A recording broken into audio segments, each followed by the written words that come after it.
On April 28, 1988, Aloha Airlines Flight 243 took off from Hilo International Airport in Hawaii. The airplane was headed to Honolulu, which was only about an hour away. The weather was perfect, and the circumstances were ideal, but only a few minutes after takeoff, a huge boom rocked the entire plane. The roof of the first-class cabin was explosively pulled away without warning. On that fatal day, there were 89 passengers and 6 staff members on board Flight 243, including Captain Robert Skornsteimer and First Officer Madeline Tompkins.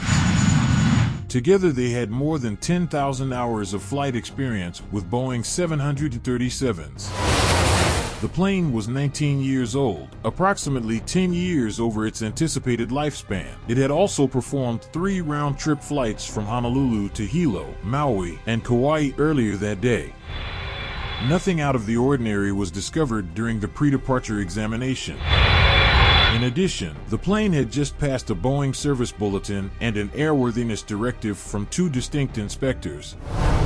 On paper, the aircraft appeared to be in great condition and ready to fly.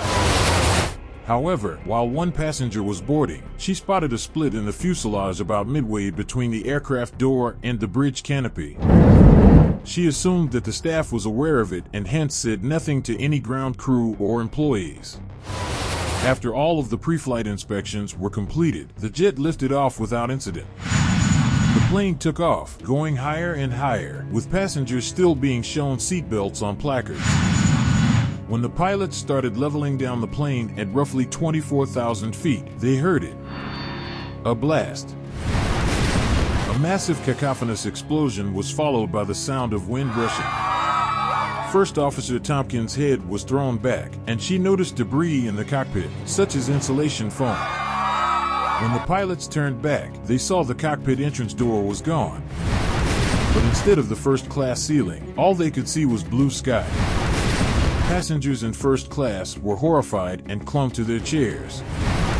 They'd seen a tiny portion of the plane's left side abruptly shatter, resulting in massive cabin decompression and 300-mile-per-hour winds ripping off the roof. In modern airplanes, cabin air systems regulate pressurization, airflow, and temperature. The more altitude a plane reaches in the atmosphere, the less oxygen there is and the colder it becomes. As a result, these devices play a critical role in keeping passengers from suffocating or freezing during their travel. When combustible decompression occurs, these mechanisms fail, which is why oxygen masks drop from the ceiling on passenger jets. On Flight 243, however, an 18-foot chunk of the plane's roof and sidewalls were ripped off over the passengers' heads, along with their breathing masks. They were still belted into their seats, fortunately, but the cabin crew who had been standing there had to clutch to everything. They did everything they could to avoid getting swept off their feet, but sadly, one didn't make it in time. Clarabelle Lansing, the number 1 flight attendant, was quickly swept out of the hole that opened in the aircraft's left side. Attendant Michelle Honda, who had been flung to the ground, crawled up and down the aisle to check on the passengers and attempt to keep them calm. The pilots wore their own oxygen masks, as the cockpit was still fully intact. They rapidly found that all of their controls seemed messed up.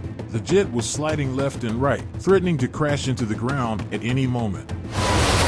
Tompkins set the transponder to an emergency code to inform Honolulu that they needed to land on neighboring Maui, but the commotion in the cockpit was so deafening that none of her signals could be heard. The pilots couldn't converse with or hear the flight attendants, so, using hand signals, they began an emergency descent. They descended quickly, at one point falling at more than 4,100 feet per minute. They eventually descended below 14,000 feet. Tompkins was able to contact Maui's emergency channel and requested an emergency landing, as well as medical equipment in anticipation of a large number of casualties and fatalities.